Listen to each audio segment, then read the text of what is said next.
Everyone here with El Paso Manual Physical Therapy, thank you so much for joining us. We're going to be talking about the exercises, the glute exercises that you need to do to avoid a knee replacement surgery. So thank you guys for joining us on this Tuesday. Who's with us? Y'all let us know where you're from. Please drop a comment on our chat, and I want to see if I can say hi to you guys, see where everybody's at. We have people from all over the world usually. Julie Parker's here. She says hello from Sydney. Julie's a regular with us. Hey, Julie. We have Cindy Knight King. Fantastic. She's right down the road from us in Odessa. Dr. Liz Lyons is here from Los Angeles. Hey, Dr. Liz. Thanks for joining us. Kimberly's one of our longtime regulars as well. Hey, Kimberly. Thank you for joining us again. Appreciate you. We have Brian, who says, hi, Dr. David. I've been diagnosed with osteoarthritis in my left knee. I have been off work for a few months now. I am based in Dumbarton, Scotland. I found your YouTube channel. I found your YouTube and has helped. Thumbs up. Fantastic. Great. Glad you found it. I hope that you can get 100%, Brian. I hope this goes back to doing all the things you want to do. That's so cool. Beatrice says, hello from England. Great. We got Scotland here, England here, Odessa's here, Los Angeles. Great. Who else is with us? We have Deb King. She says, my left knee has been bone on bone for 4 years, but there are times if I let it hang straight without putting, I lost it, putting pressure on it for a second and then walk, it's not too bad. My right leg is RBK, lateral knee arthritis. I guess the right leg had a surgery is probably what that is.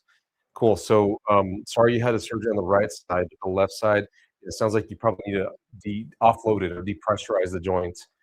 That is very likely what needs to happen. We'll talk more about that as we go on here. Sandra Davis says, hi, Dr. David. Hey, Sandra. Thanks for joining us. Guys, we're live on Facebook, on YouTube, and then on Instagram as well. I can see your comments from Instagram.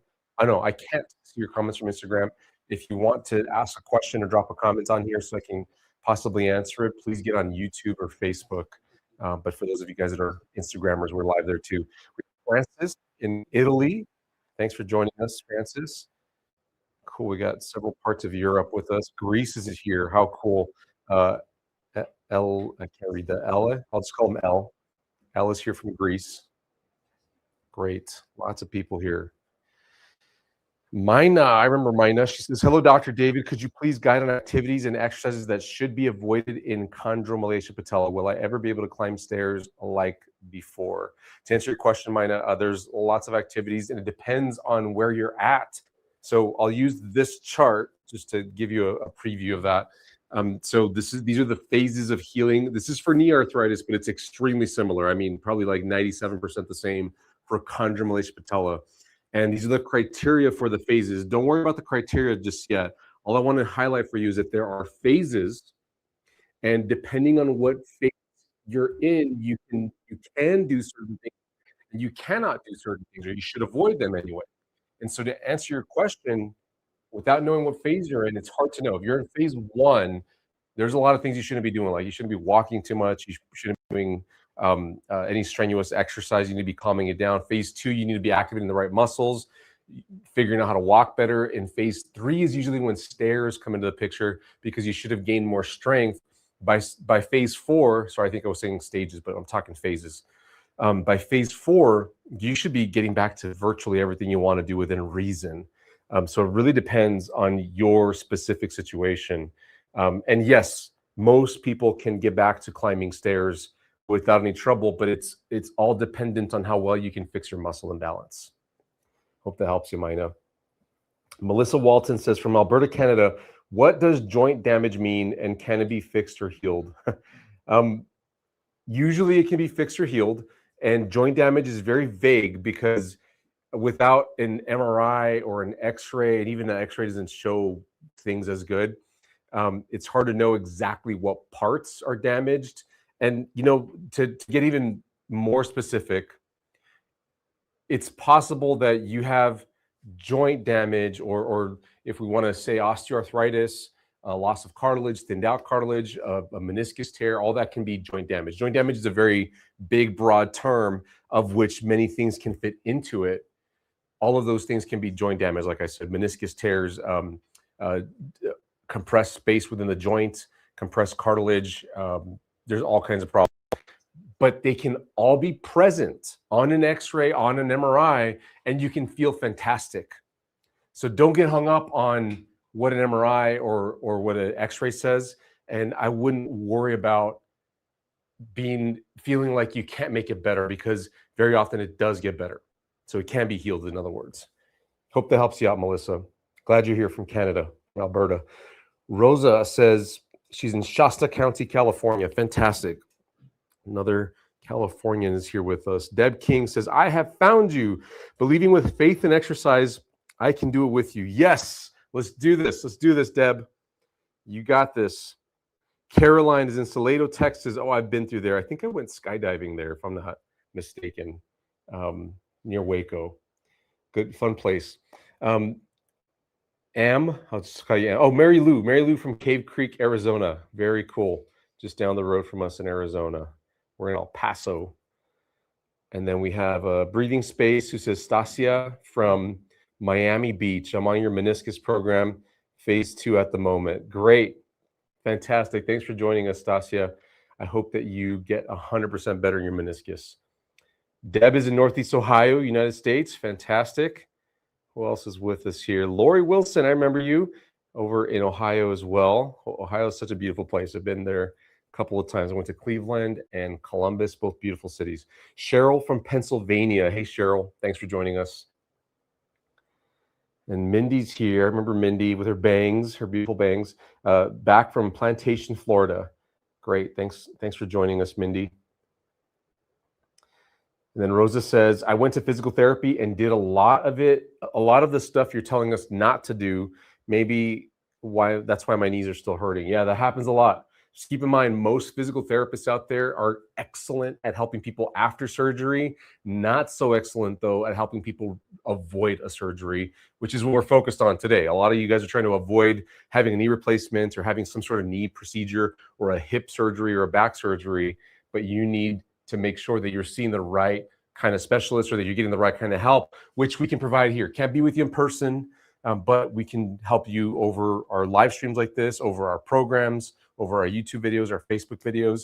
So please follow us, hit that follow button if you haven't yet, hit that subscribe button. We'd love to continue to help you out, but you got to hit that button so that we can continue to pop up for you. So I'd appreciate that. And it also helps us get to other people that need our help too. So guys, we're going to talk about what to do if you want to avoid a knee replacement surgery. And let me start that over again. If you want to avoid a knee replacement surgery, do these glute exercises. Now, I'm going to get to the glute exercises in just a moment. But before I do that, I want to cover 3 rules about glute exercises. These rules are important because they're going to set up why the exercises need to be done, and you'll be able to visualize a little bit better about which exercise is important for you at which time. You know, we had a question earlier about what exercises to avoid or what activities to avoid. This will answer that question a little more technically, a little more logically. So that's my hope for you. So what you're looking at here on this chart that I've drawn for you is intensity on the left side here and sets of exercise on the bottom here. And so what I mean by this is intensity is measured on a 0 to 10 scale. And this is very subjective. This is, in other words, your own rating, what you think the intensity is for you. So in other words, if you do an exercise, you would give it a rating 0 to 10, 0 meaning you feel nothing. It's not really anything to you. And then 10 meaning very intense, vigorous exercise. You're sweating very likely. You're out of breath. It's probably the most intense exercise you've had in a long time or ever. So anywhere in between is where you'd fall in. And the reason why I have these different colors, the red is where you're barely moving. You're not really doing a whole lot of intense exercise. It's minor exercise. The black, 4, 5, and 6 here is moderate exercise. And then the blue up here is where it starts to get more intense, more severe, not severe, more just higher intensity exercise is the best way to put it, not severe. because this is good for you overall. Now, the reason why I have this dashed line is because once you move the intensity of your glute exercise into this zone above 7 and up, that's usually where the magic happens. So let me get into the rules so that you know what I mean. So rule number 1 is you need to target. So let me just draw it over here. You need to target the glute muscles. Sounds obvious, but I need to say it because a lot of people don't understand this. This is the first time you've ever met me, by the way. A big thing that I talk about is having good glute strength to help knee problems, especially problems like knee arthritis and meniscus tears, chondromalacia patella, even ACL injuries, because of the muscle imbalance. If you get your glutes stronger, it causes other muscles around your thigh to not overactivate, not compensate, which takes pressure off your knee and allows it to heal for the long term. And it keeps your knee healthy because that's the way that it's intended to work. So you just have to have that underlying piece of knowledge that we're working on the glutes specifically to fix the muscle imbalance. So when you do a glute exercise, you should be targeting the glutes. And the way to know that is that you feel your glute muscles burn. You feel them fatigue. You feel them get a little tired. If you're doing that on an exercise, then you tick this first rule. You tick the box there, you're on track, you feel the glutes working. That's really important. Now, rule number 2 is you have to get the glutes most tired. So as you're doing an exercise, let's just say you go on a walk, for instance, because walking is generally seen as a very good exercise. But if you finish 10 minutes, 20 minutes, 30 minutes of walking, whatever you intend to do, and you just assess for a minute, you just stop and think, where do I feel my legs most tired? Is it in your thighs, maybe your feet, your calves, or is it your glutes? If your intention is to work out your glutes to help you avoid a knee replacement, you should feel that your glutes are most tired at the end of the workout. Now that's walking. Even if you just did like squats or a bridge exercise, I'll cover some of these exercises. I'll show you how to do them before we're done today. You should feel that the glutes got most tired during that exercise. Not the quads, not the calves, not the hamstrings. It should be the glutes. This is huge because, like somebody said earlier, I went to physical therapy and I got worse. It's very possible that that physical therapist had you do an exercise like a bridge, for instance. I'll show you what a bridge is in case you don't know, but just for the explanation, they told you to do a bridge, which should be a glute exercise. But if you never felt your glutes work, then you didn't target and you probably didn't get them tired. And you worked out other muscles as a result, which takes me to point number 3 here, which is glute. Let me just write it all out. Glute strength. I'm just going to write STR equals, I'll write equals downwards here, glute fatigue. Fatigue. So when you can have certainty, let me put it to you this way, you can have absolute certainty that you are getting your glutes stronger if you consistently fatigue them. So if you follow these 3 rules, you target the glutes, you feel them get most tired because you can feel the glutes work, but other muscles got more tired than the glutes. You kind of targeted the glutes, but you didn't get them most tired. So you need to target them, get them most tired, and then you can have certainty that you're strengthening them. All right, so let me go to the graph now so that we can seal this all together. Now, let's say, to follow the same example, that you're doing a bridge exercise and you're going to do sets of the exercise, just to make sure we're on the same page. A set is a group of reps. A rep is when you do 1 rep, like when you come up 1 time and then you come down. That's 1 rep. So if I were to say you're going to go do 10 sets, 10 reps each, that means you're doing 100 reps total. You're just doing 10 at a time. And each time you do 10, that's a set. All right. So let's say you do set 1 of a bridge and you're thinking about your intensity. What I would want for you is to get the glutes to work at about a 3 intensity the first set. By set 2, probably a 4 or 5. By set 3, you should be pushing 6 or 7, about at that threshold. By set 4 and beyond, what I want you to do is now hit the zone where you're actually strengthening. But what it means of you is that you feel it.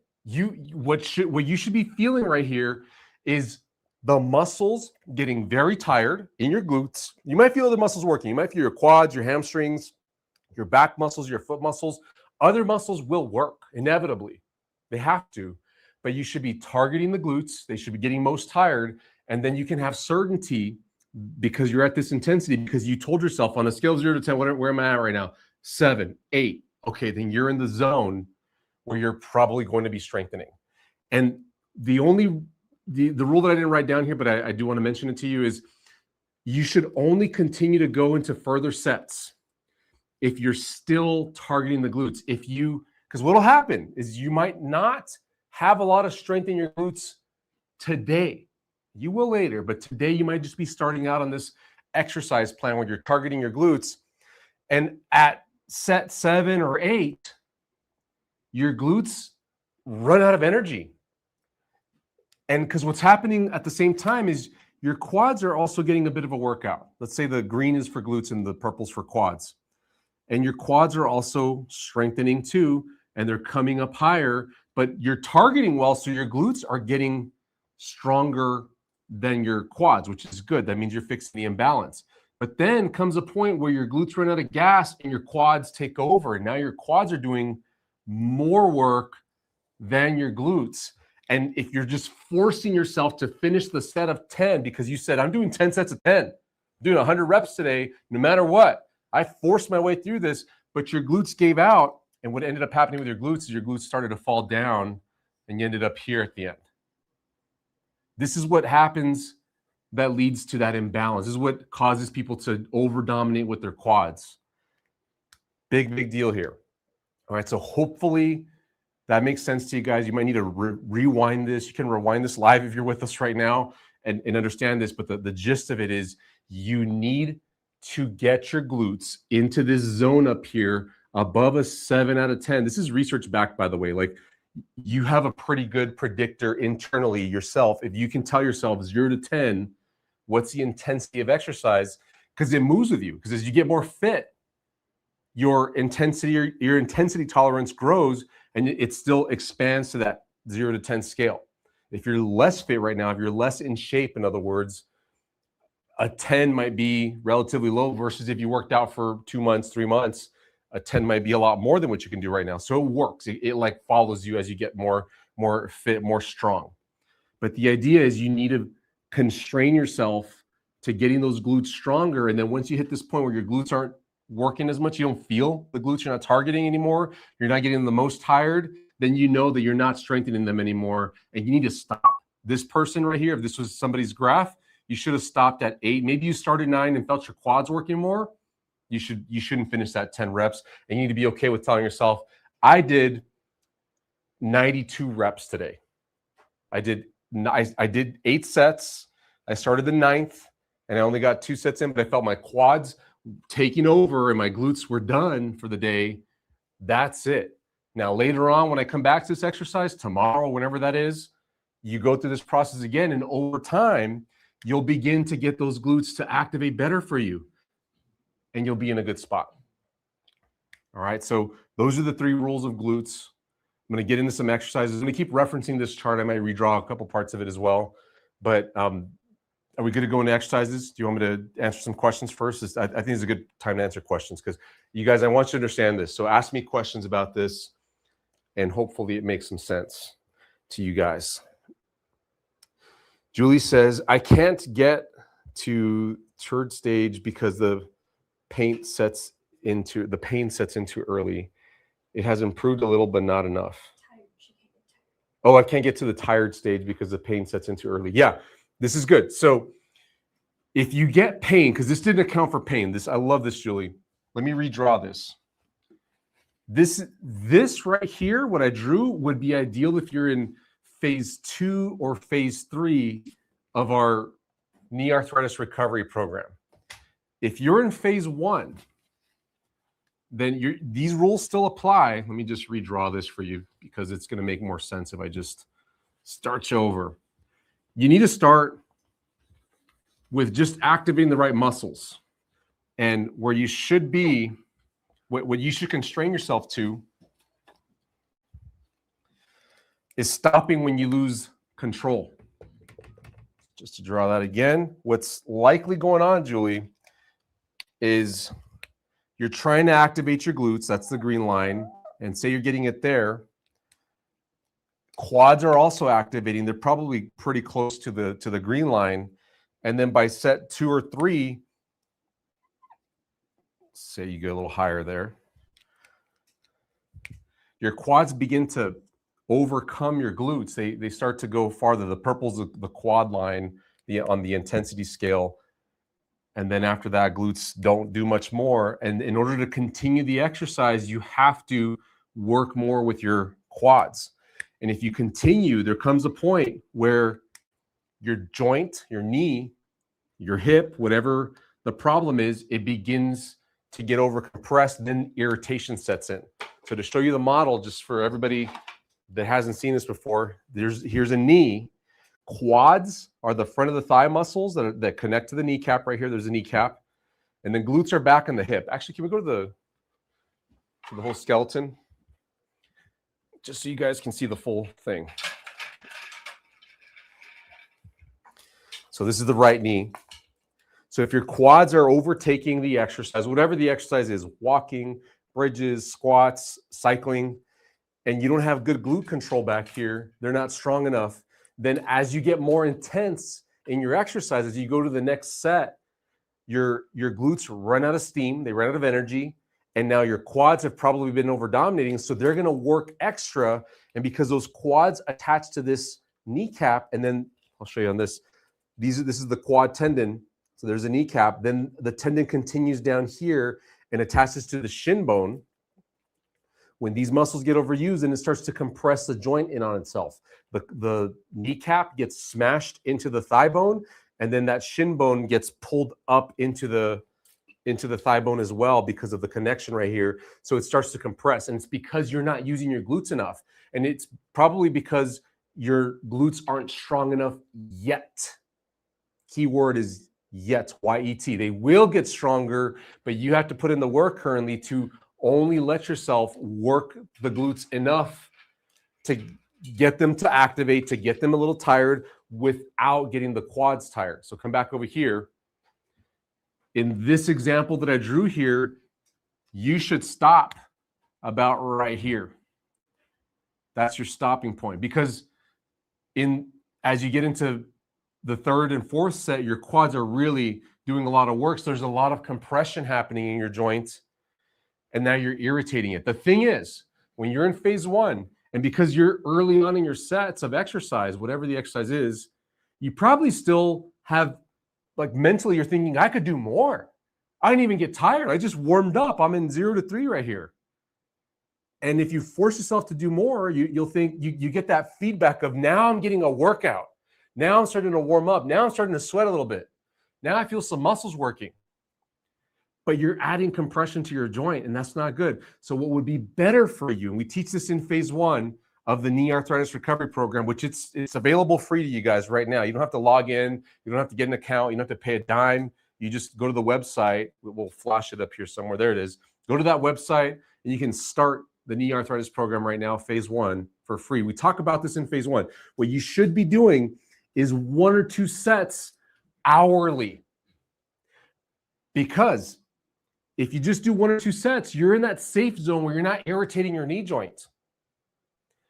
And then you have an hour where you can recover. You're not irritating your knee if you keep going, but then you do that again, and you're getting the glutes to work, and you're practicing getting the glutes to work more than the quads. You're conditioning your glutes to work appropriately so that they can get stronger gradually over time, but you have to do it in small spurts because your joints right now can't take much more. Your quads will take over because your glutes just aren't strong enough, and your joints already likely a little irritated, so it just can't take a lot of reps just yet. So you have to do frequent exercise throughout the day. So we literally tell people in phase 1, Start with this basic exercise where you're getting your glutes you're targeting your glutes, you're getting them tired, and just do it hourly. Work on doing 100 reps throughout the day, not all in one workout.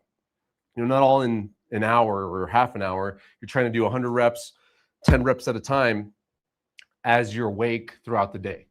That would be better for you, Julie. Hope that helps you out.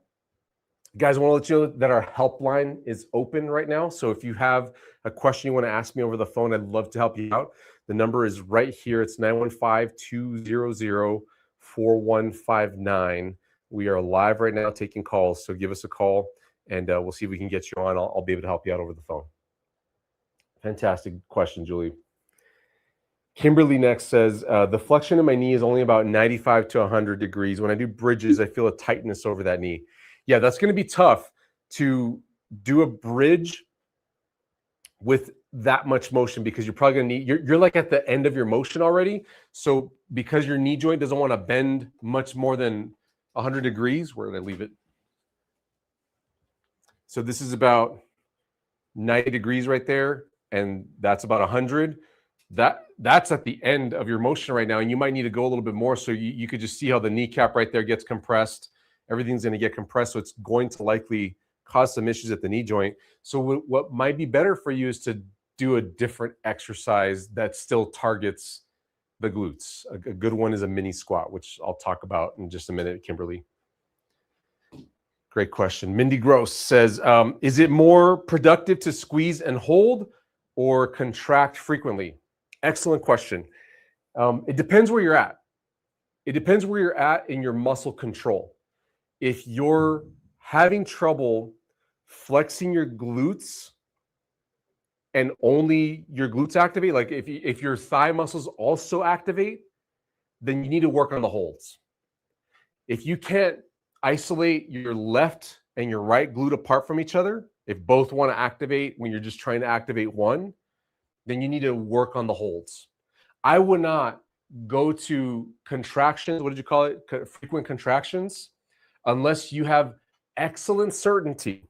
You know that you can effectively squeeze the glute muscle. You can make it work. You can make it burn. You can tighten it every time you intend to tighten it.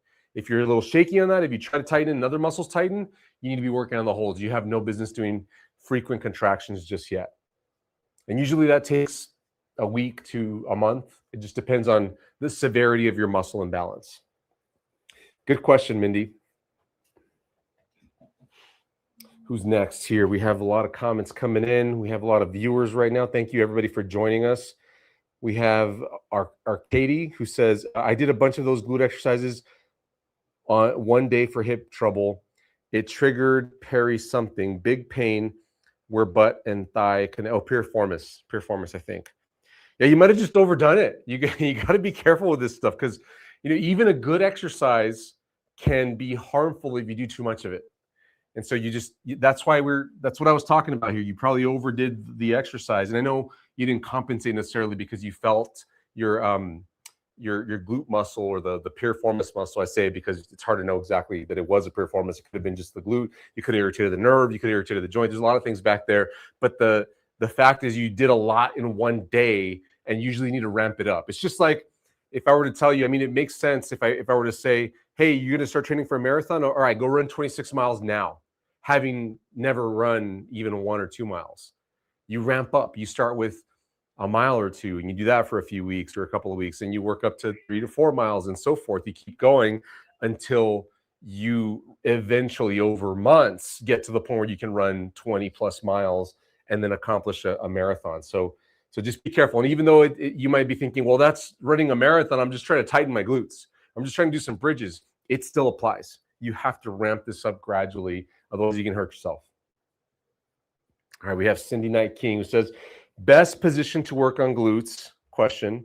I cannot really feel them when I stand. Sitting is really the only way I can feel them. Still trying to not have my thighs take over. Awesome. The best position to work your glutes in, Cindy, is the position you feel them in.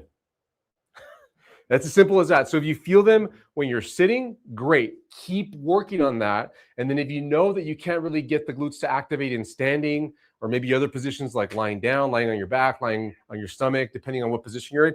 You need to practice those other positions, but make sure that you also are practicing the one that works for you, because the more you practice the one that works for you, it should carry over into you activating your glutes and standing and doing a mini squat and doing any other exercise. You should be able to activate your glutes, just turn them on without your thighs taking over. So it sounds like you're very much in this phase where you need to be doing frequent reps throughout the day, not necessarily all in one sitting. If you were to go do 10 reps, 10 sets right now, you would overdo it and you would start to feel other muscles likely start to work. So you need to work within the reps that you can feel your glutes working, within the positions that you feel them working, and maybe try standing here and there for a few reps. And just, you have to crack this. You have to keep practicing until you get better control over these muscles so that you can call on them in every exercise that's coming up next. Great. All right, we have a question from Greta in Minnesota who has a hip problem. Let me take on her question here. Hi, is this Greta? This is Dr. David. Yeah, this is her. Hi, Greta. Nice to meet you. Okie dokie. That's Greta with 2 T's. I love it. I love it. Well, how can I help you, Greta? Well, I tell you, here's the history about 10 years ago, I slipped and fell, and I had a partial tear of the groin ligament on the left side. Oh my gosh. And probably since then, I've been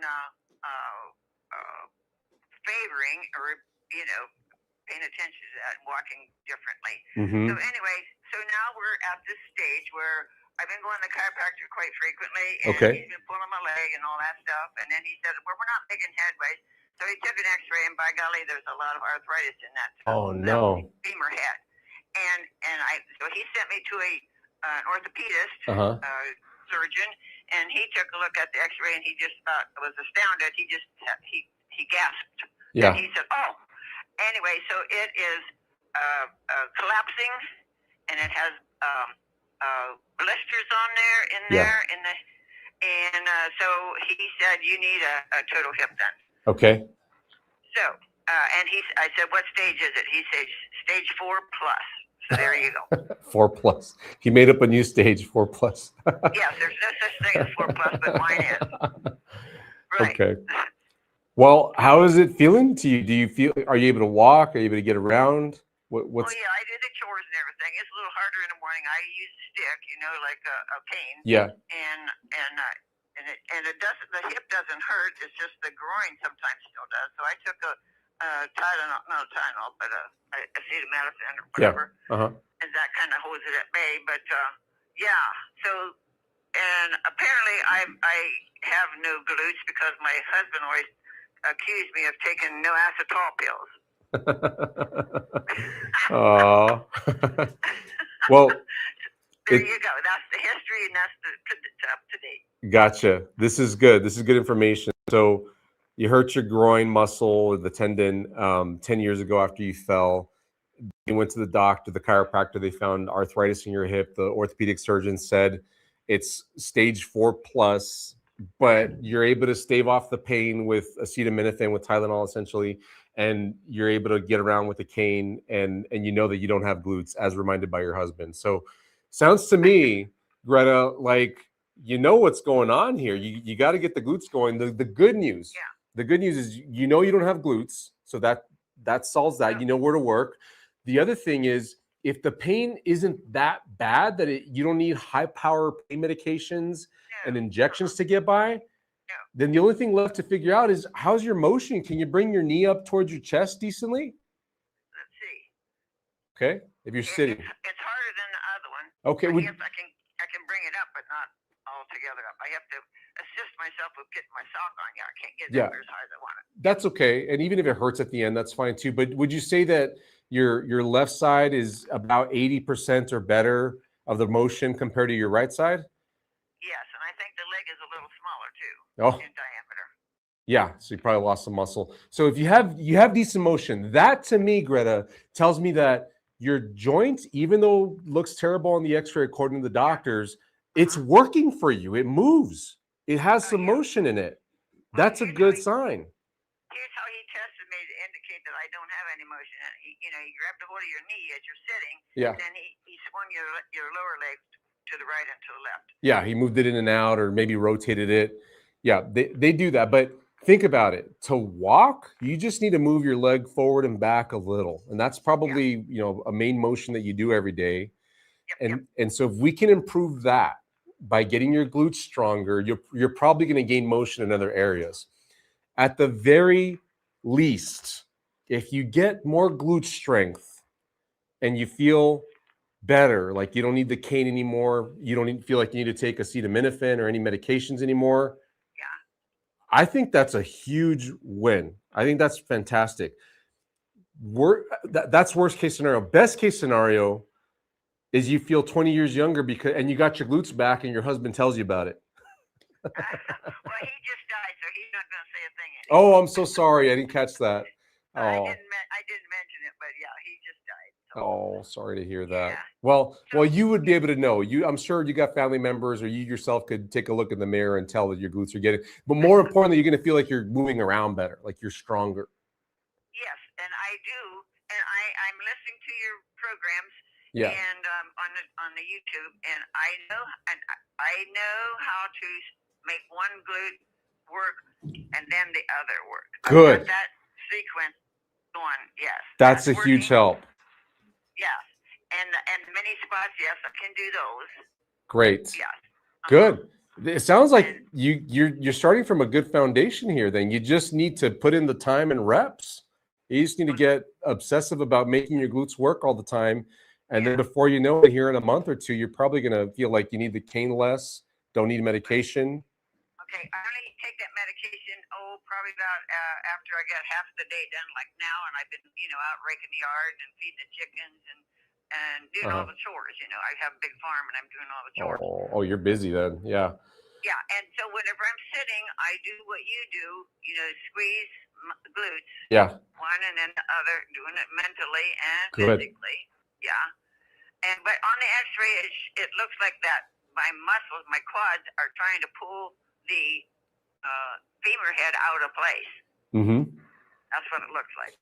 I think that's literally what happens. Is if you have that imbalance, depending on the typical imbalance is the hip flexors and the quads are too strong, it pulls your hip joint forward. The ball moves forward on the socket. Yeah, and it's rubbing like heck on the acetabulum. Yes, that's exactly the rim of the socket. So if you get the glutes stronger, Greta, then it pulls the ball centered into the socket. And even though you have arthritis, stage 4 plus arthritis on the X-ray, you're probably going to feel great.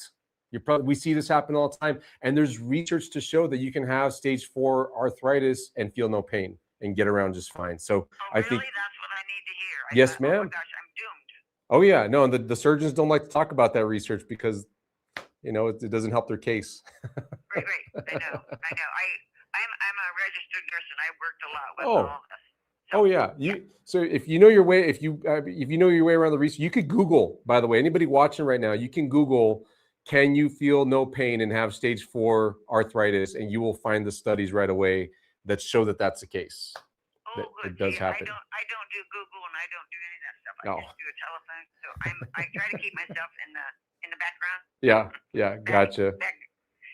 Not forward. I like to look. I don't like the new advances. Anyway, I hear you. But I did not know that statement that you just said. So that is good to hear. Oh yeah, they found the same results in the spine. There's people that have terrible looking spines on MRIs, but they feel no pain. And then the other end is possible, Greta, where you can have perfect looking X-rays, perfect looking MRIs, and you have immense pain. So the MRIs and the X-rays aren't always in line with what you're feeling. And I think that's great news for situations like yours, because that means that you can improve and get to the point where you'd say, I feel fantastic. I don't need any medications. I can take care of the chickens, the farm. I could do everything all by myself. Yeah. And I don't walk outside with a stick at all. Just in the house, like when you first get up in the morning and things are kind of, more stiff. Yes, yeah. But when you're stiffest. You need a little assistance there. Gotcha. And you warm up and then you loosen up and you feel better. Warmed up. Yeah. Well, Greta, it sounds like you're on track. So keep going. Get the reps in, like I said, start with hourly. You got to get obsessed. And by the way, You have a hip arthritis problem. We have the hip arthritis recovery program that you can start it for free. You can start phase 1 for free on our website, and you can begin to do the offloading, get all the glute stuff. And if you wanted to become a member of the program, you could, and then continue to work through phase 2, 3, and 4. And I think you'll benefit tremendously. But it's up to you if you want to do that. At least go check out phase 1 for free on our website. I know you don't do the online stuff, but I would love it if you'd made the exception for me so that we can get your hip feeling better. So maybe one of my kids can do that. You know? Absolutely, yeah. You can put it up on your phone, on the computer. I've had people tell me they put it up on their TV too. I do the TV with the YouTube. Yep. You can pull it up. I can do it that way. Okay. So what numbers do I punch in or whatever? Oh gosh, that'd have to be your kids. You'd have to figure out which one. You know what? Let me pass you over to my to who you were talking to before, and they'll guide you on what to tell your kids to pull up the program for free. Can I ask you one more thing? It feels like and it looks like my leg is shorter than the other one. Probably about a quarter or an eighth of an inch or less. Is that typical? That happens, and it's very often related to the muscle imbalances. When you have the weak glutes, it changes the way that your bones are held together at your pelvis. So your hip bones, they can get asymmetrical. In other words, they can shift and it can change your leg length. And what needs to happen is the same thing we're working on. As you get those glutes stronger, Greta, it tends to even out your bones, even out your pelvis, and it can very likely even out your leg length.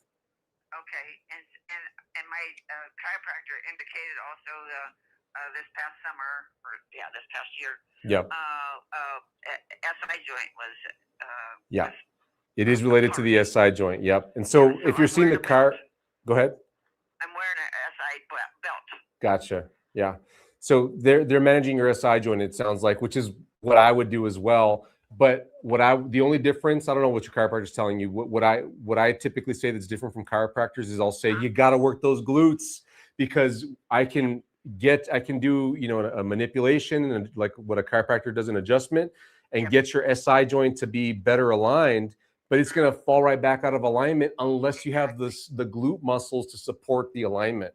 So it's all about the glutes. Yes, ma'am. Yep. Well, that's where I gave my first shot. It was terrible.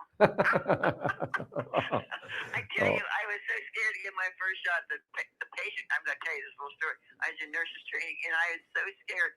He was sitting on the edge of the bed, and I just said, oh my gosh, I can't. I asked God, don't let him know I'm scared. So I said to the patient, I said, could you lay down and roll over?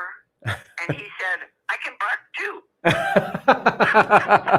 I did it. I could do it. I bet that lightened the mood. That's fantastic. The patient did a good job. Oh, that's great, Greta. Well, glad we got to chat, Greta. I'm so happy that you're on the right track and that you found us. I hope you get those glutes nice and strong so that you're better. Every time I'm sitting down or walking, that's what I'm doing. I'm mentally doing it and physically doing it. So fantastic. I got it to where you're talking to me. So just continue. Continue, right? Continue. Keep going. Get obsessed about those glutes. Yep. Yeah. So you don't think I need that old surgery, huh? Well, it remains to be seen, but it sounds like you have an excellent shot at improving your situation, because you don't sound that bad based on your pain and your ability to get around. So I think your joint's working pretty well, but then you got to get the glutes stronger, otherwise it could go downhill. Oh yeah, I got to keep rolling on that. Yep. Okay. Great. Well, that's very nice to talk to you. You as well. I'm going to pass you back over to them. Okay, they'll help you out with getting on the program for free. Sure enough. All right. Thanks. Bye-bye. Thank you too. Mm-hmm. Oh, so sweet. Thanks for that call, Greta. I love it. This is a great case to just discuss just a tiny bit. So she had stage 4 hip arthritis as found on the X-ray, but is moving around fine. She said she was able to bring her knee up towards her chest. She just needs a cane at points, like in the morning when it's most stiff. Only needs to take like acetaminophen, which is like Tylenol, and she's able to manage it just fine like that. That's huge, because if you're out there and you've been told that you have bone-on-bone stage 4 arthritis, but you're doing most things, you don't need high-power pain medications, you can get around, chances are your joint functions. In other words, your joint works. And so replacing it doesn't seem like the best idea to me, because likely what you need to do instead is just take care of it, calm it down, get the pain under control, then fix the imbalance to reduce the forces going through it, the extra forces going through it. And you're probably going to be just fine without a surgery. Now, like I said with Greta, it depends on how well you implement. It remains to be seen if you can fully avoid the surgery. But what we see in the clients that are in our knee arthritis recovery program and in our hip arthritis recovery program is they calm the pain down, they begin to fix the muscle imbalance, and within a few weeks, sometimes a month or two, they're feeling confident enough in their improvements to not have to have a surgery, to feel like they don't need it anymore. They just have to keep working on what they're working on, the glutes and other muscles as well. So excellent call, Greta. Thank you so much for calling us. Let's keep going on our list here. So I'm going to leave this up here because I'm going to reference it, but let's show you some exercises. So what's the first glute exercise that you should be doing to avoid a knee replacement? Here it is. You have to get your glutes to activate. So let me show you what I mean by that. I'm going to come over here. All I mean by that is, let me just show you my backside here, is you have to be able to, on command, think to tighten these muscles, and they should tighten up back here. You should feel them flex. You should feel them fatigue and burn a little bit. And then you should be able to do it in sitting. So I did it in standing, but I'm sitting now because you might sit throughout the day, you probably do. You have to tighten them up here. And you can see how my body goes up a little bit, because what's happening in my muscles is when they flex, when they tighten, they thicken a little bit, just like if you were to flex a bicep, it thickens, your glutes thicken too. And so it pushes my whole body up just a bit. So you should feel like you just lift up a bit. You have to control this. If you don't figure this out, that's why it's the number one glute exercise to do. Because if you don't get mental control, if you don't have conscious control over your glute muscles, every single exercise you do moving forward will be done incorrectly. You'll use other muscles because you never spent the time and figured out how to get your glutes to work. This is why a lot of physical therapy doesn't work for people, because they go do the exercises, never go through this, what I'm telling you, getting the glutes to turn on. They never activate their glutes. They just start doing exercises in the clinic and then feel worse later because the imbalance gets fed. Because if you're not using your glutes consciously when doing this exercise that's supposed to use your glutes, you're just doing the movement, and then you get the thumbs up from everybody there at the physical therapy clinic, say, good job, you finished all your reps, you did bridges, you walked, you did the bike, you did that stair exercise, but you never felt your glutes work. You used your quads, and that overpressured your knee. That's why it fails. And physical therapists just don't get this training. Surgeons don't know about this stuff. They're just interested in doing the surgery, and they're trying to figure out, they're leaning on the therapist to hopefully fix the imbalance, but they're not even aware of it. And truthfully, they usually are saying, well, it probably isn't going to work, because what they're thinking is that this is an age-related problem and that you're not going to fix it. They're just waiting for you to get bad enough to have the surgery. So you're going to fix that, though. Everybody here watching, you're here to get this figured out. I need you to take the time right now. If you've been watching and you haven't been doing what I'm telling you, I'm calling you out right now to get your glutes to activate. So sit down and tighten them up. Just make them go. And if you've not done this before and you feel your thigh muscles working too, that's okay. At least you're aware that that's not supposed to happen. But start playing with the intensity at which you're tightening your glutes. I want you to tighten those glutes, and it's okay if other muscles tighten right now, and count to 10 real slow. Do a 10 count and just feel the muscles tightening up. And if you felt that your thigh muscles also tightened up, then what I want you to do is bring the intensity down. Let's say you're at 100% on tightening all your muscles, bring it down to 70. Just tighten up a little less intense and see if you can get your thighs to not work so much and make your glutes work more. You might try this in standing, because different people have better activation in different positions. So you can go back to standing and just try to tighten your glutes here and keep these muscles calm in your thighs. Try to not let them work so hard. You can try lying down too. That might be better for you. So just lie down flat on your back and just tighten your glutes from right here and hold the glutes tight and keep your legs relaxed. If you want to bend your knees, some people find it easier that way. Just keep your legs relaxed and just tighten the glutes right here. Feel these muscles here. You might put your hands back there just to give you feedback because you feel the muscles tighten under your hands, and just hold it for 10 seconds. And the point here isn't to get a workout, it isn't to sweat, it isn't to huff and puff.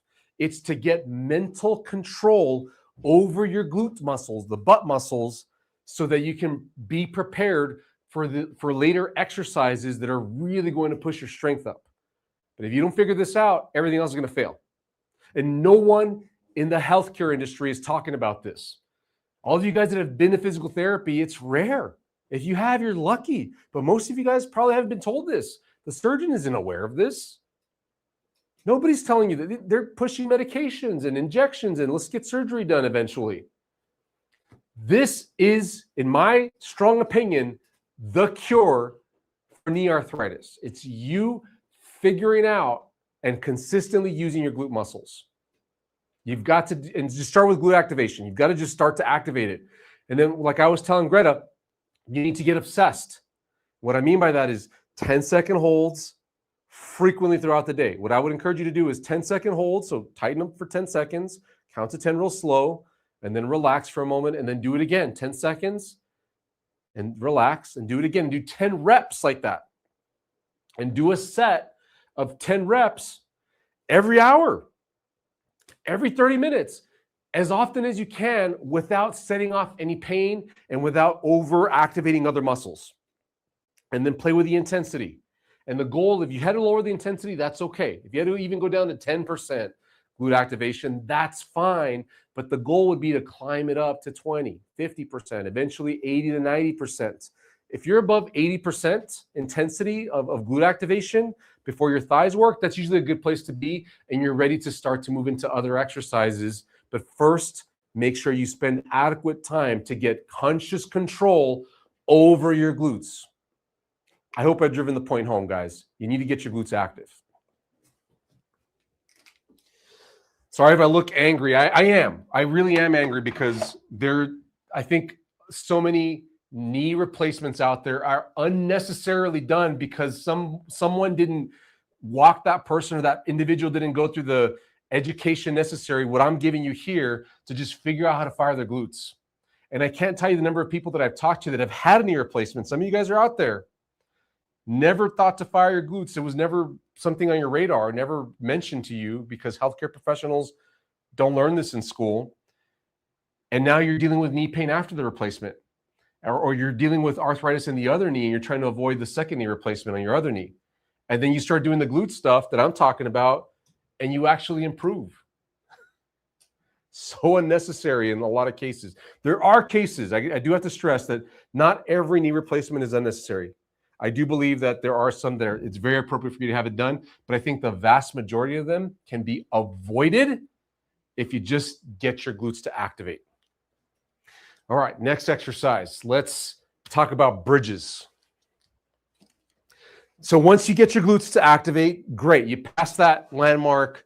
It's a big deal for you. And it shouldn't take you more than a few weeks. I have people that figure it out in a day or two on the short end. It's not that hard, but some people do struggle and they'll take 2 to 4 weeks to do it. Once you figure that out, now to do a bridge, this is a bridge. You're on your back, knees bent, and you're picking your hips up. But notice I just lifted. What you should be doing mentally before you lift is think, tighten the glutes first. I haven't even lifted. All I'm doing is tightening the glutes. Hold the glutes tight. Then begin to lift.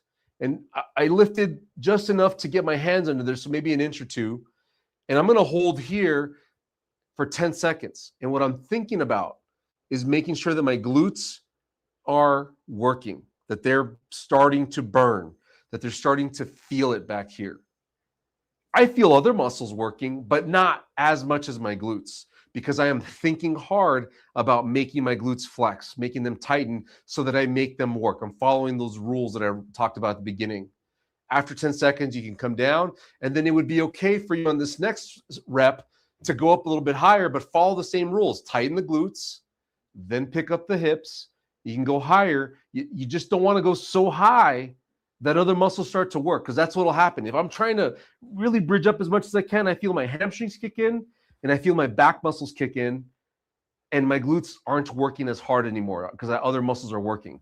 So what would be better for you is if you just work in the zone, pick up as much as you feel comfortable to where your glutes are working most, and then hold it right there and think about tightening the glutes. Because if you just hold it here and you're thinking about something else and not focusing on your body, it is wasted time. And you're actually making yourself worse because you're likely using the wrong muscles. And this exercise now is harmful for you over the long run rather than helpful for you over the long run.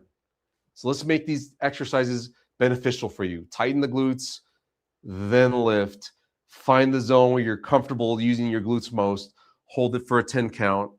And after 10 seconds, then you can rest. And just doing those reps there, I felt my glutes working.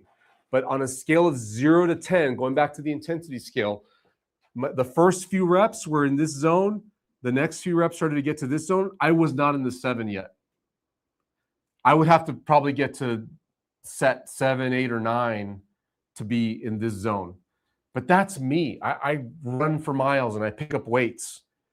If you've not done bridges before, if you've just realized that your glutes are weak, you might just be doing a few sets. And that might be it for you for now. But here in another hour or in a few hours, you might need to come back to this and do more. It just depends on where you're at. All right, so that's bridges. We good to keep going? Let me just get a swig of water. The next exercise, the third exercise, is going to be a mini squat hold. I mentioned this exercise a moment ago. Somebody was asking about it. Was it Kimberly that was saying that Kimberly was saying she couldn't bend her knee very well. So Kimberly, if you're paying attention, this one's for you. I like the mini squat because it works out your glutes like the bridge does, but you don't need to bend your knees a whole lot. So the way you do the mini squat is first you have to have that glute activation. So get your feet about hip width apart, shoulder width apart. Just don't put them together or super far apart, just a comfortable distance apart. And I like to slightly angle my toes out because when you turn your toes out a little bit, it primes your glutes. It gets your glutes ready to want to work. If your toes are inwards or straight forward, then it kind of shuts off your glutes. I'll tell you more about that here in a second, but trust me for a minute. So feet hip width apart. Then all I'm going to do is tighten my glutes. So when I tighten my glutes, you'll see my hips move forward. It's like a forward hip thrust motion, but it's because my glutes tightened up. Then while holding the glutes tight, all I'm going to do is bend my knees a little bit. And when I bend my knees, so hips forward and tight right here, and then bend my knees a little bit. When I bend my knees, I'm pushing my knees out slightly. Okay, so let me just review that. I'm first tightening my glutes, hips shift forward, then bend my knees, then knees out slightly. This is important for me to move my knees out because when you move your knees in, it shuts off your glutes and it turns on your quads. You can try this out at home. Get in this mini squat position and just play with your knee position, and you'll feel that the more you move your knees out, you'll feel your glutes back here working. Just make sure you keep your hips forward. Because when people play with their knees, they start to lose the hips and their hips start to go back and they're like, well, I don't feel it anymore. But just make sure you drive those hips forward, then play with the knee position, and you'll find that as your knees come in, quads activate more, which is not good for your knees or your hips. And if you push your knees out, then glutes activate more, and that's good for your knees and your hips. So then you're holding here for 10 seconds. And Kimberly, I'm not bending my knee more than 30, 40, maybe 45 degrees at most. So this is very comfortable it should be comfortable for your situation. You might just need to skip the bridges and do the mini squats instead. And that I have people do that all the time. We can skip bridges, go to mini squats as long as you feel your glutes working very well in this position. Okay, so after 10 seconds, take a little break, then do it again. Tighten the glutes, hips forward, keep that going forward, then bend your knees a little and push the knees out. And this is very comfortable because if you have knee arthritis, you might be thinking squats, no way. But you might be thinking, I'm going to do squats all the way down, but there's no need. You don't have to go down that low as long, because the goal right now is just make these muscles tired. We're trying to get more strength back here. So if you can make these muscles burn and get fatigued, and even though you just barely dip down a bit, my body literally goes down to a couple inches, maybe 3 or 4 inches at most. That's all you need. And you're burning these muscles, and it's productive for you now. You're getting the glutes to get tired. We're following our rules here. We're getting the glutes most tired, not your quads, not your hamstrings. And then you know that you're fatiguing the glutes. Therefore, you're making them stronger. You're hitting this 7 zone up here. So as you continue to do this one, you're going to say, oh gosh, I'm starting to sweat. I started to sweat a little bit on that. And I didn't really do a whole lot. I was probably approaching that blue line that I drew right here.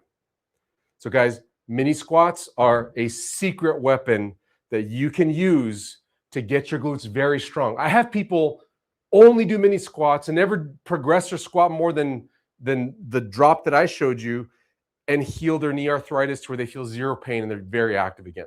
And we tell them, if you want to be able to squat down and do more, then you have to progress that. But some people are like, I don't need to do that. I'm fine with just being able to squat that little bit amount. I can get through my whole life just being able to squat a little bit. And that's good. That's a huge win. All right, we're going to take a call from Daisy from Baltimore, who's got a question about knee PRP injections. All right. Hey, Daisy, are you with me? It's Dr. David. Yes, I'm with you. I'm here. Hi, Daisy. Thanks for joining us. How can I help you? Yes, I was calling. I had talked to you before. I think it was last year. Oh, wonderful. I've been hearing a lot about PRP. Yes. Platelet-rich plasma. Yep, that's right. What do you think about that? I'm not saying I'm getting it done, but yeah, no, it's fine. I think it might be worth trying, but you can't worry. You can't lean on PRP injections, platelet-rich plasma injections, to fix the problem 100%. What you have to realize is that injection, the whole point of it is that the platelet-rich plasma that they're injecting into your knee, which is your own, they draw some blood out from you, then they spin it in one of those centrifuge things that spin really fast and it separates the blood, and then they get the platelets from the plasma, and that's what they inject back into your knee. There are healing components in those platelet-rich plasma, what they got out of your blood. And so the idea is that it's supposed to help your knee cartilage heal. The idea makes sense, and some people report benefit. And so that's why my stance on it is give it a shot. If you want to do it, you can try it. I heard it's real painful. It depends. I've heard some people say it is painful. I've heard others say no big deal. Everybody's different. My only thing, Daisy, is that what I want you to know walking into a PRP injection, if that's something you want to pursue, is that it's not fixing the whole problem, because it's not fixing the muscle imbalance. It's not depressurizing your knee joint, which the muscle imbalance fixes. And it's not teaching you to move better. It's not teaching you to use your glutes while you're walking or to use your glutes while you're exercising. So therefore, PRP injections alone are not going to solve a knee arthritis problem. They're merely going to buy you some time, if it works at all. Okay. That sounds good. Mm-hmm. It's not bad. It's not bad. Just, in my opinion, it's only bad if you go in saying, oh, PRP injections, this is going to fix my knee arthritis, I'm never going to have a surgery. Then I would say, yeah, you're not looking at this right. But if you walk in saying, I'm doing glute exercises, I'm figuring this stuff out, but I can't sleep tonight, so I'm going to try PRP injections out, then I'd say, all right, you're good. Give it a shot, but keep please working on your glutes. Yeah, I'm still doing your exercises, so, I'm not going to stop those, and they have helped, a whole lot. Great. Yes. So happy for you, Daisy. Yeah, one more thing. Can I say something? Of course. Okay, so I know when I eat processed food, like maybe a hot dog or some chips or something like that, yeah, I noticed too, the next day, my knees are killing me. Mm-hmm. Yep. Why is that? Why do food have anything to do with, the arthritis, I guess? Yeah. So, the processed foods, it's not a normal thing that we as humans have been eating for, hundreds, thousands of years. It's more of a recent thing. The past, 100, 150 years. And so our bodies just aren't designed to take those kinds of foods on a regular basis. And some of us are more sensitive than others. So there's stuff in there. Sometimes it's stuff that people are finding are poisonous for our bodies. And it ends up affecting our joints. So you might be a little more sensitive to the hot dogs and the breads, those kinds of things, than others. There's some people that have zero problem eating junk food and processed foods, and they'll flaunt it. And I just tell them, well, good for you, fantastic, but I can't do that, and so I gotta eat a little healthier than that. But that's what it is for me. So my best advice is, you're not going to be able to avoid processed foods 100%.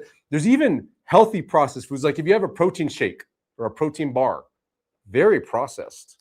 Okay. It's up to you to figure out. This is the best piece of advice I can give you, and everybody else watching. You have got to figure out what works for you. And if you've identified a few foods that really set you off, reduce those or cut them out completely if you can. And that is probably what works for you moving forward. It might not work for somebody else, but you've identified that works for you. So keep going with trying to cut that out. Okay, that sounds good. I appreciate it. Yeah, of course, Daisy. Thank you for calling. I appreciate you. All right. Thank you. Of course. Thank you too. Have a great day. Bye-bye. You too. Bye-bye. Thank you. Oh, good call. Good call from Daisy. Such a good question about PRP injections. And the same goes for stem cell injections. There's all kinds of injections you can get for the knee. Cortisone injections are probably the most common. Those are your anti-inflammatory pain injections. They're all intended to help either the pain, the inflammation, or to help heal the cartilage. And all that is great intent. But none of it teaches your glutes to work better. None of it makes your glutes stronger. None of it teaches you how to walk with your glutes. It doesn't depressurize the joint. It just buys you some time. So just make sure you understand what you're getting yourself into if you pursue getting injections. And know, too, that doctors aren't always up to date on this information that I'm telling you about injections. Like they'll know that this isn't going to fix the problem because, like I said earlier, in the back of their head, they're thinking arthritis. This is what doctors are thinking. They're thinking that arthritis is an age-related problem and you're only going to get worse no matter what. And what they're not thinking is that if you fix the imbalance and depressurize your knee joint or your hip joint, you're going to allow it to heal. So you have to realize that it's not common medical knowledge what I'm talking about. And the best thing is put it to the test. If you're watching this right now, you're skeptical and you're thinking, I don't know if I trust Dr. David. That's okay. You don't have to trust me. Just try it.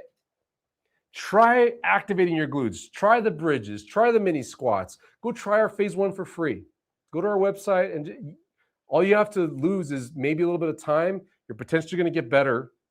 In worst case scenario, if you still end up having to have a surgery, at least you're stronger going into the surgery. So you can't lose. I think you're only going to benefit. Great question, Daisy. All right, we're coming over here. All right, so I was talking about the mini squats. Let's get into the next exercise, weighted mini squats. Oh, I didn't bring a weight with me. I don't think I have one. I'll just use this book. These books. So I'll just hold them this way. Let me come this way. So we did the mini squat, remember? We did hips forward, knees out, and then you drop your body a little bit. You bend your knees a little bit. That's up to you how much you feel you want to do. You need to find the amount that's tolerable for you to comfortably drop down. We see right here, my knees are straight. We literally have people that tighten their glutes and then just barely unlock their knees like that much. And that's an adequate mini squat. As long as you feel your glutes back here working, then you're on the right track. So what you would do to once you have gotten used to this and it's getting better is hold a weight. I'm holding these books, probably maybe a few pounds, but you can get a dumbbell, you can get a big weight, like a plate of weight, a kettlebell. You can get a bag full of cans or water bottles or something, and just hold the weight as you're doing the mini squat, just like I am. And adding that weight to your body, whether you hold it here next to your chest, down here, wherever you want. Hold it down here at your sides if you have two little weights. maybe did this bit right here. However you want to hold the weight, it adds weight to your body, which makes it a little bit harder for the glutes back here. And the goal is to make sure that you're challenging the glutes little by little. And if you're just using your body weight to do the mini squat, that's enough at the beginning, but eventually you get better and better at it. You begin to hang out in this threshold up here that's 7 to 10 intensity, and the exercise gets easier for you. And so now before, if you were doing the mini squat with no weight and you can only get to 4 sets before you start to feel real tired, eventually you're going to get to 8, 9, 10 sets, and you're going to say, this is kind of easy. So you add the weights, and now it makes it harder again. It's simple as that. You're doing the mini squat with some weights. We have people that stop there as far as exercise progression. They're still doing exercises, but they don't progress beyond that. And that's enough for them to get their knee arthritis better so they can avoid a knee replacement surgery. So the only change here is adding weight to the mini squats. Now, the next thing that I typically have people do as far as glute exercises is we begin to get walking figured out. Because when you walk, you're using your entire legs, all the muscles in your legs. You're using all the muscles up all the way down to the feet, the calves, the thighs, the glutes. You're even using core muscles in your abs. Everything has to work when you're walking. We don't think about how we walk, what muscles are working. You just go. But now I want you to become conscious of how you're walking. And the way to do it is to fire your glute one at a time. So you have to figure out how to fire your glutes apart from each other, the left from the right. So when you step on your right foot, when you put weight on that right leg, the right glute should activate. It should tighten up. And then as you step onto the left foot, the left glute should activate and the right one just relaxes. Let me show you over here on the side what this looks like. So when I take a step with my right leg right here, this is my right, as I lean my weight onto this right leg, then my glute back here begins to tighten up. And by the time my weight's all the way on that leg, my glute is the tightest it's going to be, which is not as tight as it can go. You're going at about 20, 30% of intensity of contraction of the glutes because you're walking. You're not trying to lift heavy weights here. Then as I step onto my left leg, I'm shifting my weight over from my right to my left. So now my left glute is going to tighten up 20, 30%.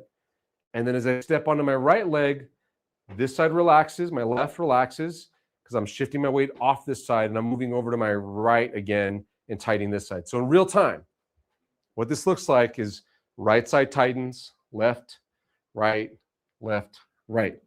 If you can get your glutes to work like this, where you alternate glute contractions as you take steps while you're walking, then walking can become an exercise for you. It can become a glute exercise that helps you a lot.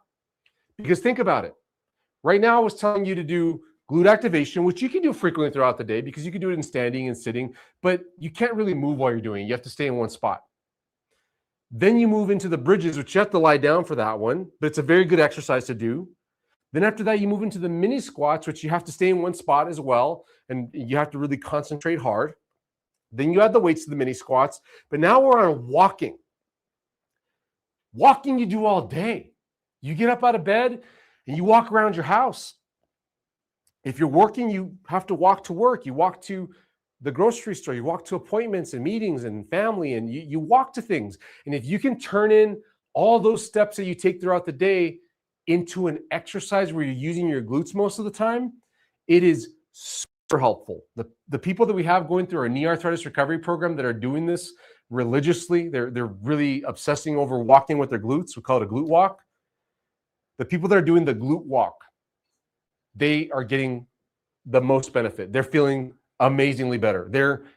They're more active. They're doing more things. They're doing all that they want to do. The next level after that, you do need some more strength to get to stairs, but walking with your glutes opens up a whole new world because you don't need the cane, you don't need crutches or a walker. You get to moving comfortably just about everywhere you want to go, as long as you don't run into stairs, but that will improve eventually later on too. So we got walking covered, guys. Glute, glute, glute. Every time you take a step, you should activate your glutes like that, alternating. We're going to keep going. I got 2 more exercises. All right, let's go to the comments. Let's see what you guys have written us so far. See if we can clear up anything you might be confused on or have a question about. Oh my goodness. Jason, thank you so much. You are my hero, pun intended, Superman there. Thank you so much for that super chat. I appreciate it, Jason. Thank you. My team all appreciate it too. That's awesome. All right, question here. Robert says, is it a problem if the hamstrings are activated as well with the bridge?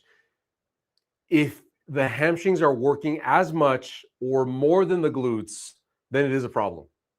Because going back to this graph here, you want the glutes to always be most active.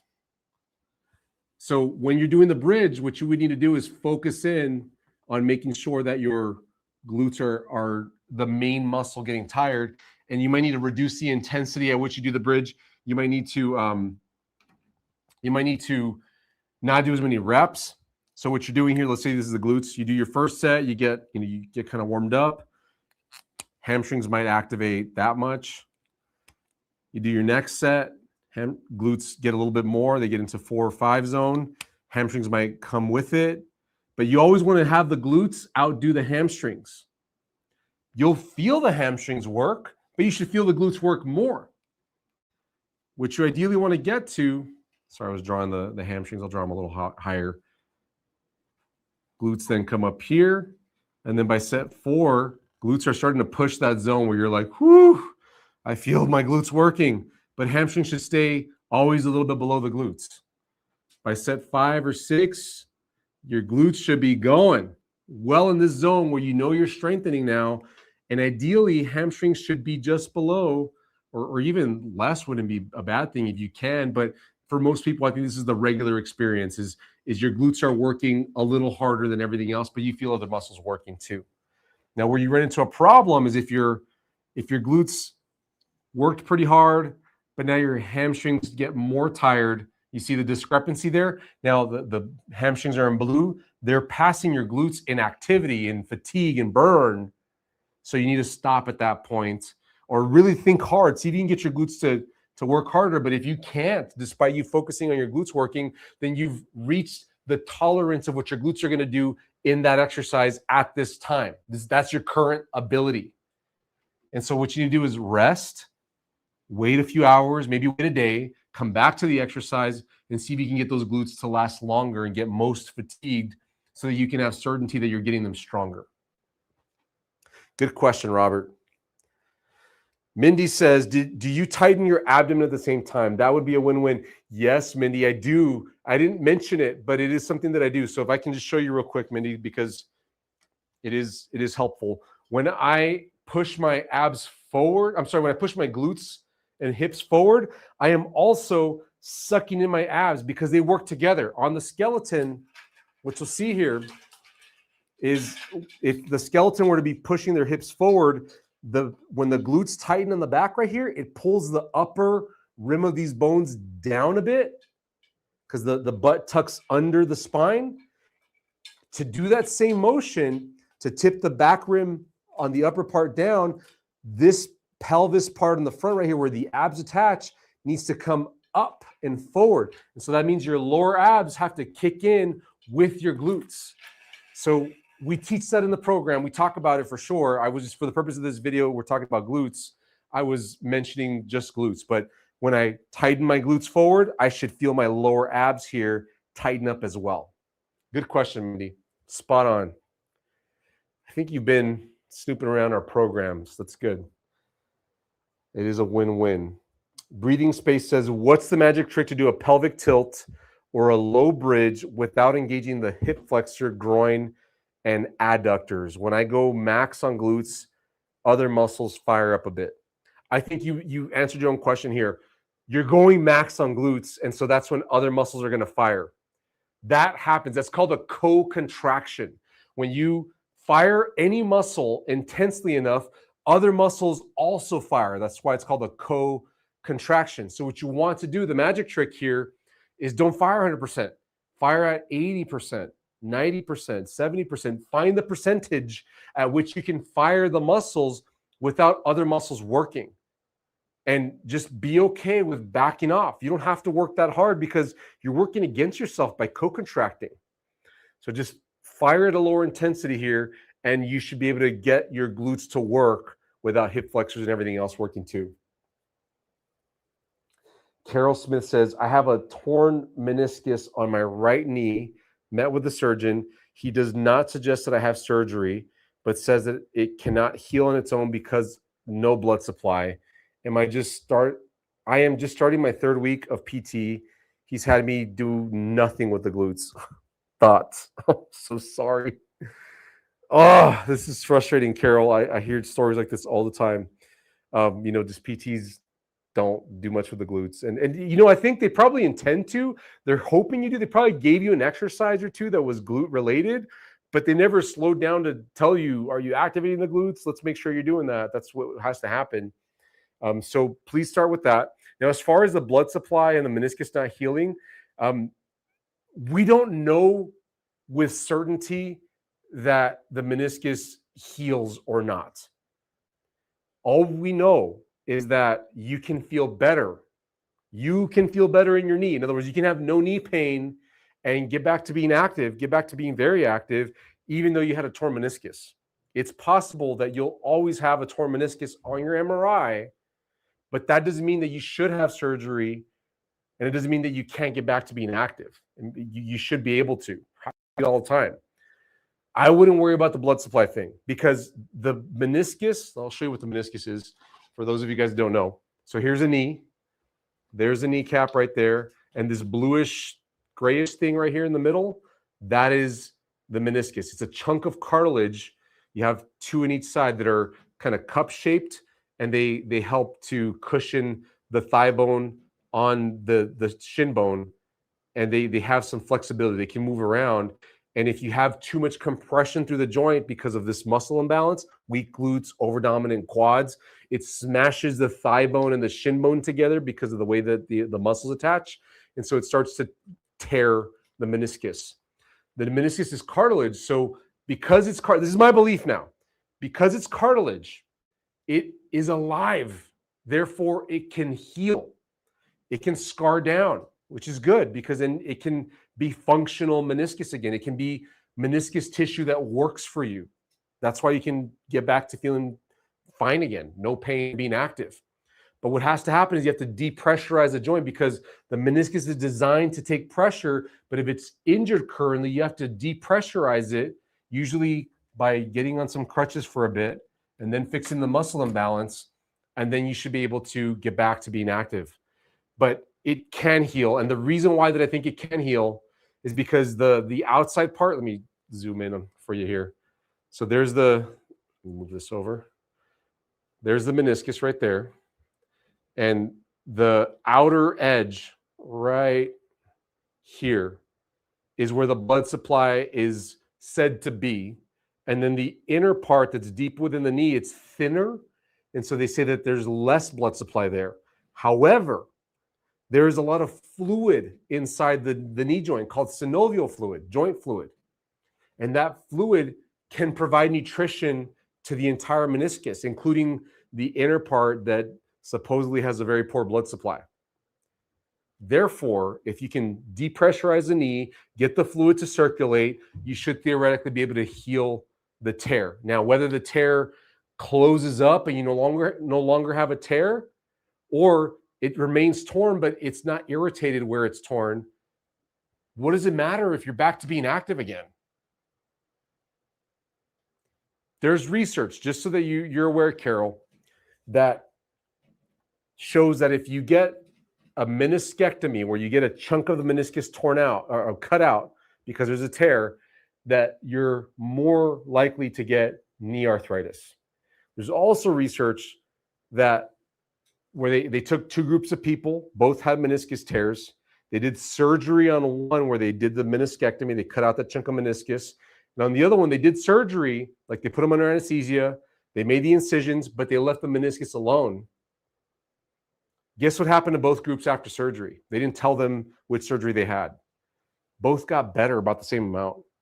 So we're thinking now that it's possible that the meniscus surgery isn't even necessary. That's probably why your surgeon said not to do that. But I just want to go through all that with you, Carol, because there's other people here that are probably going through the same thing. Related question. Okay, so Cynthia says, very strange. I took an MRI recently and it showed that the meniscus, the one that I had a few years back, was normal and showed no tear. Go figure. Yeah, that happens. And we don't know, Cynthia, if the MRI was wrong, like it had what's called a false positive. In other words, they saw a tear, but there really wasn't a tear, or if you actually healed. And this is where we start splitting hairs, because what matters more than the MRI is that you feel better.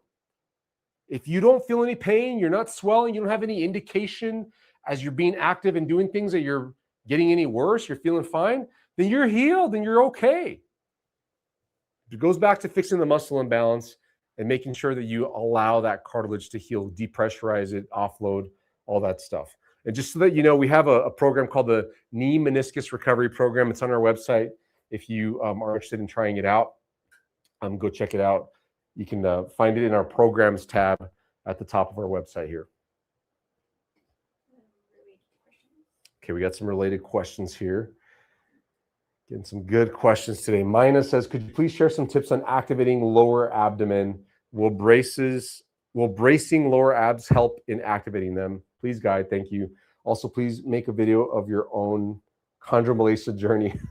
I have had chondromalacia, and I'm so glad that I can run and do everything now. Raquel says, my job at times requires me to stand for prolonged periods of time, and I find myself using my front quads when I stand. Yeah, that happens a lot. Can you please show me how to stand using my glutes instead of my quads? Okay. Let me answer these two questions first. Let me get to, was it Mina's question about the abs? Yes, I can show you how to fire your abs, Mina. It's related to the bridge exercise. I like to use this position because I taught you to tighten your glutes, then lift. But what you should be doing as well on the bridge is flattening your back. And I like to put my hand under my back here, or I show people this because it's feedback. If you can put your hand right above your tailbone on your low back, then smash your hand with your back. I'm thinking about pulling my belly button down towards my hand. That's the way that you get your lower abs to work. Now, some people struggle with this. A percentage of people, like 20% of people, will struggle with this. So what I'll have them do is I'll have them arc their back, then flatten, and just play with this arcing and flattening your back. And then when you feel comfortable, like you're going through the full range of motion of arcing and then flattening your back, when you come back down to a flattened position, that's where you hold and you're trying to suck in your lower abs. Play with it in this position. Then what you have to do is become good at sucking in your abs and activating you. What you can see that I'm doing here is I'm slouching a bit. This is kind of controversial because I have colleagues sometimes that would tell you, oh, slouching is not good. But if it makes you fire muscles that you need to fire, why not?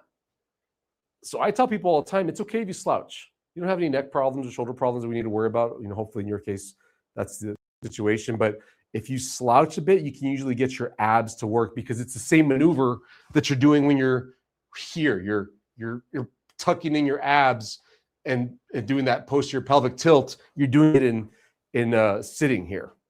All right, so that's how you would do it. Then to answer the other question about how to fire your glutes and not fire your quads, because when you're standing for a long time, you might find that if you're locking out your knees, you're going to use your quads. So the secret here is to unlock your knees, which it's not always comfortable. And what I mean by not comfortable is it's effort. When you unlock your knees, when you just slightly bend your knees, it forces you to work on using your glutes. So now you've got to tighten your glutes a little bit when your knees unlock, and you've turned it into an exercise. That's how you have to think about it. If you have to stand for long periods of time, you should be using your glutes, not your quads. So force yourself to use the glutes. And if you have to go to your quads at times, that's okay, as long as you're working on getting your glutes more and more active. And it might help to lean on something and get your glutes to activate there. Lean against the wall just to take some weight off so that you're not as You're not using as much energy to stand. You might lean on the counter with your elbows or with your hands. Just find something to lean on, and that'll often help you out. But just think to activate your glutes while you're standing, and that will, by default, it should deactivate your quads. And if you bend your knees, that helps even more. Good question, Raquel. Cindy says, do you need to do the 10 reps all at the same time every hour, or can you do 5 reps every 30 minutes? Good question, Cindy.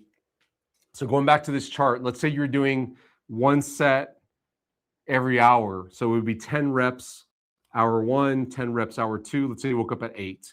So at 8 o'clock, you do 10 reps. At 9 o'clock, you do another 10 reps.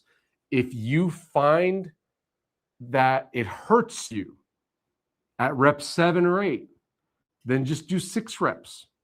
The idea is to fatigue or tire out the muscle in those 10 reps just for a moment, because if you keep doing a lot of sets all at once, you're going to eventually hurt yourself if you're in phase 1. This is a phase 1 thing, by the way.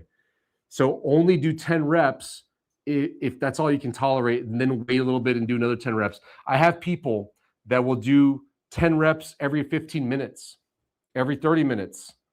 At minimum, I would say do them every hour, as long as it doesn't hurt anything.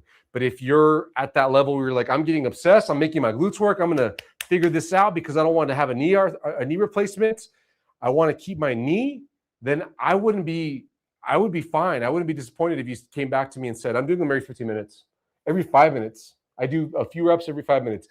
Some of the best clients I've ever had, they stay, I don't even count anymore. I just do it all the time. I'm talking to somebody and I'm tightening my glutes. I'm washing the dishes, glutes are going. I'm brushing my teeth, glutes are going. I'm sitting on the couch watching a show, glutes are going. They're just doing it all the time. They get better the fastest. They have the biggest improvements as well. So just as long as you don't hurt yourself, do as many glute reps as you can, as frequently as you can. Good questions. All right, guys, we got 2 more exercises to go through here. We covered glute activation, just turning on your glutes. We covered different positions, being able to separate your glutes apart from your thighs, and then being able to separate left glute from right glute activation, tightening. Then we covered the bridges and making sure you tighten your glutes, then lift, because all of this, you have to target your glutes. We remember the 3 rules that I made here. Target the glutes, get the glutes most tired, and then you can have certainty that you're strengthening your glutes if you get them fatigued. So in bridges, you have to turn them on and make sure that you're activating them the whole time that you're holding up. Then we went to the mini squats where you're just barely dropping your body a little bit, but pushing your hips forward, knees out. Then after that, we held weights with that. Then we talked about walking using your glutes. A lot of coordination. That's what you have to work on, is making sure that the first steps of the day, as you get up and go to the bathroom, go to the kitchen, do whatever you're going to do, let the dog out, glutes are going as you're moving. You go to the store, glutes are going. If you can do that, probably about 70-75% of our clients, that's all they're doing, and they're healing their knee arthritis enough to not have a knee replacement.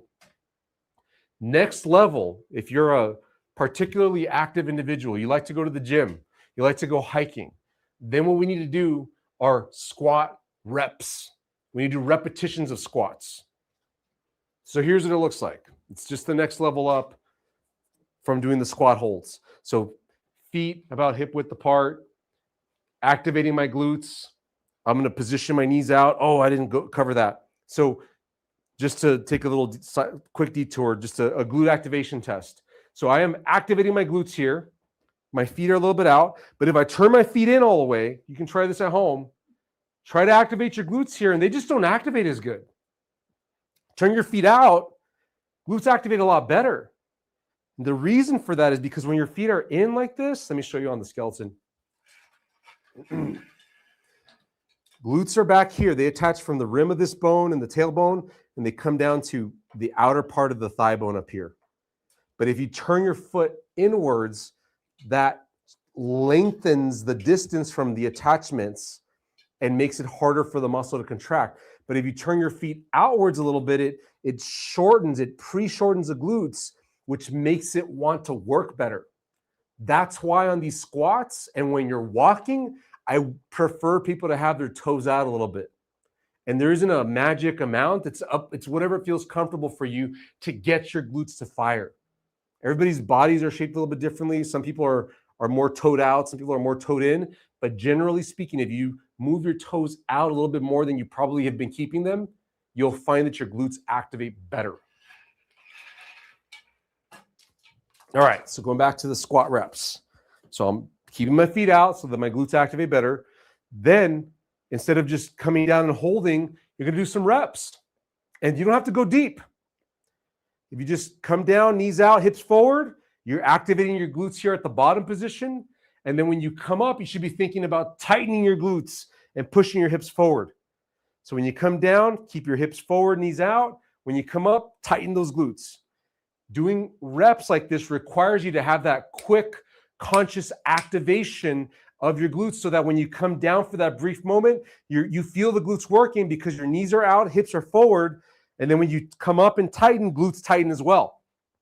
So let me show you the back. When I'm coming down, what a lot of people like to do is they like to stick their bottom out and bend down like this, but that does not activate the glutes. You have to tuck your hips forward, get your butt under your spine. That makes your glutes work as long as you're keeping your knees out. So you should be dipping down here. Glutes are active. Then when you come up, tighten these glutes for a moment, and then you're just repeating the motion. Hips forward, tight at the top. Hips forward, tight at the top. Hips forward, knees out, tight at the top. That is squat reps. And then you can add weight to it to make it even harder. And you don't have to go deep. If you have stage 4+ arthritis, like somebody called in and said they had, you should be able to bend that 30 or 40 degrees without aggravating your knee, as long as you have good glute activation, you can fire it on command, and you're not overtaking the motion with your quads or hamstrings. That's key here. If you cannot activate your glutes, you have no business doing squats. Sadly, a lot of healthcare professionals will have you do this exercise, not ever having you fire your glutes very well. But it's up to you guys. You're in your own body. You know if your glutes are working or not. I'm telling you this stuff. You see the people in the comments here. You hear the people calling us on the phone. Stuff works. We have thousands of people that have gone through our knee arthritis recovery program and called off their surgery. Half of them have been told they have bone-on-bone knee arthritis. And we're doing these exact exercises as part of their program. And they're figuring out how to fix their knee arthritis. They're essentially curing their knee arthritis by changing the pressures because they're fixing the imbalance. You guys can do this too. I want you guys to not have to have an unnecessary knee joint replacement, but you have to figure out how to get your glutes to activate, then tire them out on a consistent basis so that you up the strength, get into this 7+ zone of intensity. Because by the time you're doing these squat reps, we're going for 10 sets of 10. Eventually, you might start out with 3 sets of 10, 5 sets of 10, maybe 7 or 8 sets of 10, and eventually you're doing 100 reps. And if you're doing that all in one shot, that's a workout. You're sweating. You're getting to this zone up here. You're getting hot. You might need a towel. Your buns are burning. It's a good place to be. You need to be okay with that discomfort, that burn discomfort. All right, so now you've gotten your glutes to work really well. You might have added some weight to that squat. The last exercise we're going to do, this is for people that are looking to get back into the gym and looking to really get their strength up, because maybe you have that bucket list thing you want to do, or you want to go hiking. You want to get back to traveling. You're going to be on your feet for a long time. So you really need to get that strength up. You might need to lift some weights. And so one of my favorite exercises that I will have people do with knee arthritis is a deadlift exercise. And so you need a barbell like this. So you need to have access to a gym or have a barbell like this at home. And the way that you get your glutes to massively burn on a deadlift, not your back, your glutes, is at the top position right here. Tighten the glutes just like we did on the mini squat, and push your hips forward. When I tighten my glutes and push my hip forward, you can see the bar here shifts forward, and I feel my glutes already working. just holding up here with, this is a 55-pound bar. Now, this is the top position of a deadlift. The bottom position looks like this. I'm letting the bar go down just below my knees. And then here's the trick right here. At this bottom position with the barbell at about mid-shin level, I am shoving my knees out against my forearms. And what you can see here is my forearms move out. When I do that right there, I am activating my glutes. When I bring my knees in, my quads activate, not my glutes. So you have to do deadlifts every single time pushing your knees out. At the bottom of the lift, push your knees out to activate the glutes. Then tighten the glutes at the top. Knees out at the bottom, tight glutes at the top. Knees out at the bottom, tight glutes at the top. If you're doing that every single time when you're going through the deadlift, you are activating your glutes. And by the time you do 10 reps, 3, 4, 7, 8 sets of 10 reps, even if you don't add more weight than this, your glutes are burning and you're hanging out in this zone up here, 7 to 10 intensity, and you're doing excellent strengthening for your glutes because you're fatiguing them. My clients that want to go back to cycling, running, hiking, traveling, where they're doing a lot of sightseeing, and we don't know what kind of ground they're going to be on if it's uneven, doing weights. It doesn't have to be big weights like this. You can use a small weight, 5 pounds, 10 pounds to do a deadlift. You do a squat essentially. It makes an enormous difference in pushing your strength up. But you have to activate your glutes, and you have to be conscious of the bottom position and the top position. Get your glutes to be active the whole time. Guys, I've just talked for over an hour about how important glutes are in fixing your knee arthritis to avoid that knee replacement. Don't want to have the surgery. It comes down to you getting your glutes active. And very likely, I find it consistent that people say, yeah, I'm working on my glutes, but the intensity at which you work your glutes out currently is probably not enough. You need to up it. You need to crank the dial up on how intense you're working your glutes. Just be careful not to overdo it. All right, guys, I hope that's helpful for you. We go to comments next. Let's see what questions you guys have or what comments you guys have. I worked up a sweat, by the way. Whew.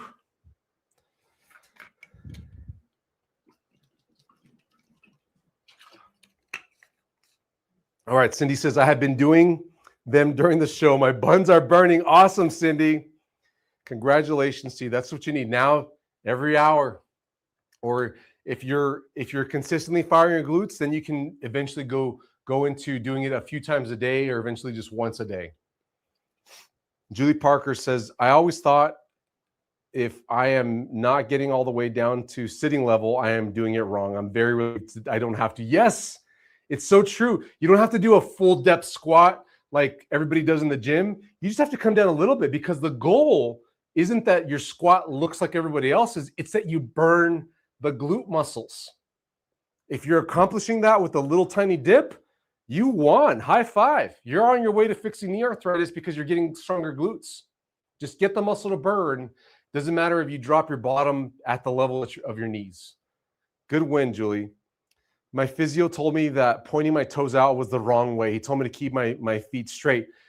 They often say that, but you have to listen to your body, Julie, because if you point your knees out and you feel your glutes working better, you have undeniable evidence that pointing your knees out makes your glutes get more tired.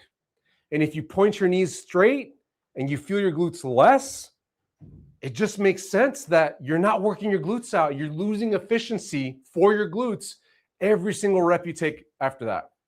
So glad you figured that out too. Oh, Julie, great comments. I think you had some breakthroughs today. That's awesome. I hope everybody else did with that too. I hope you caught that. Yeah, I answered that one. Oh, we got some more multi comments here. I can't pronounce that one.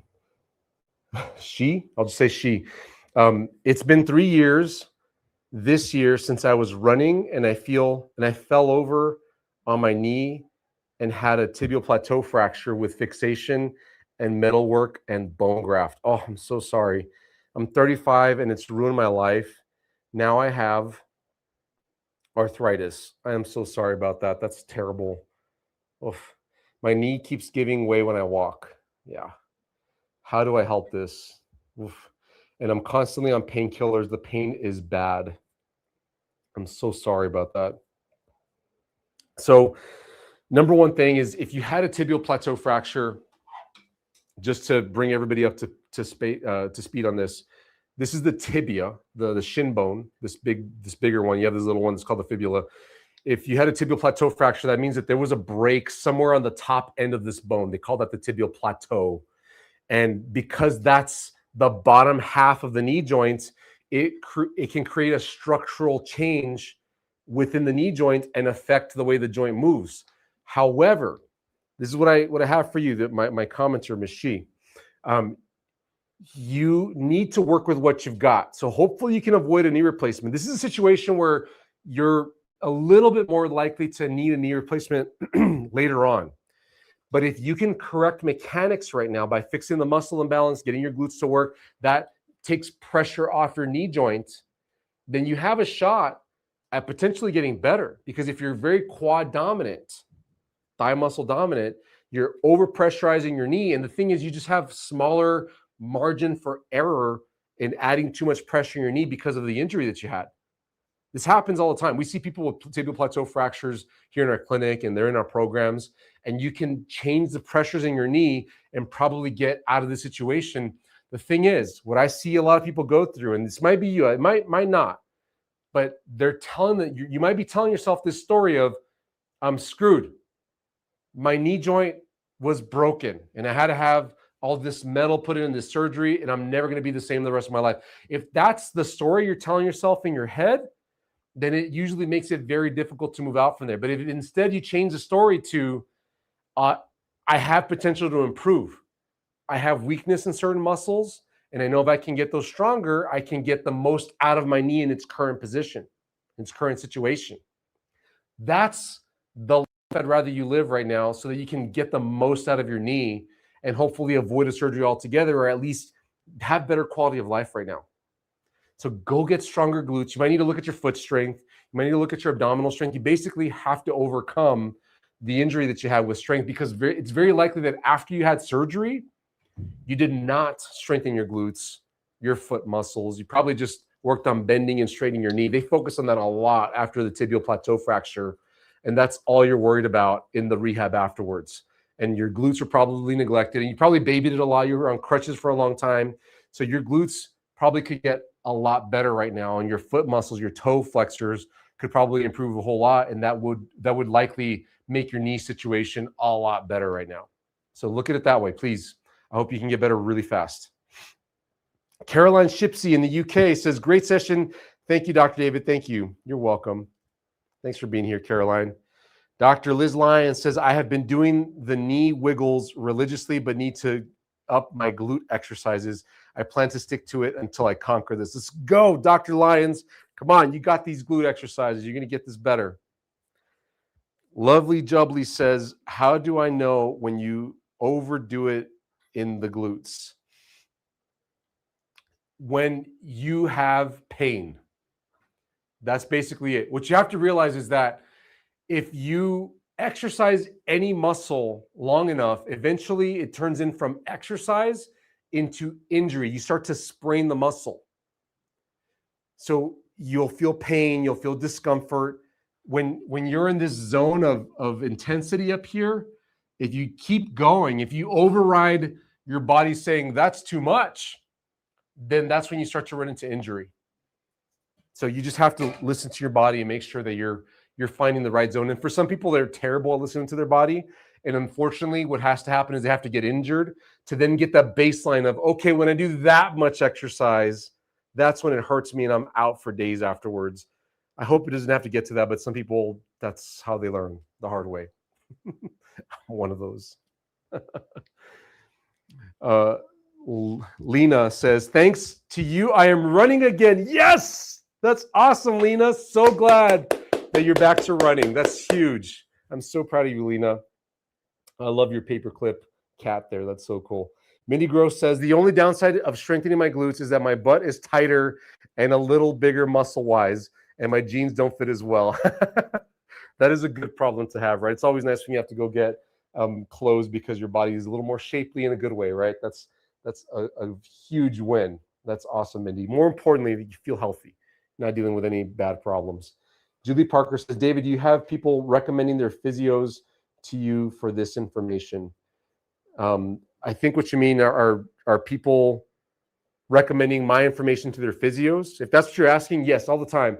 And I'm for it. I'm not hiding anywhere. We're on all over social media. If you want to show me to your doctor, to your physio, to your physical therapist, by all means, please. You have no idea the number of healthcare professionals that I talked to over the years who I explain this muscle imbalance concept to, and their mind blows, and they're like, wow, that makes sense. All this time I've been hurting my patients, giving them quad exercises. I didn't even know. And I tell them, I know, right? You don't get taught this stuff in school. And they're like, no, we get taught how to get people walking again and how to get them to bend their joints better. And I tell them, yeah, I know, but that's really not the best thing for somebody who's trying to avoid surgery. And then it clicks and they start to do more glute exercises and foot exercises and all the relevant stuff. So by all means, please show this to your physios. I'm happy that you share that with them. Good comment there. Grayson says, I'm 21 and active and have minor chondromalacia. My knee just can't get better for some reason, even when I rest. Oh, man, that's tough.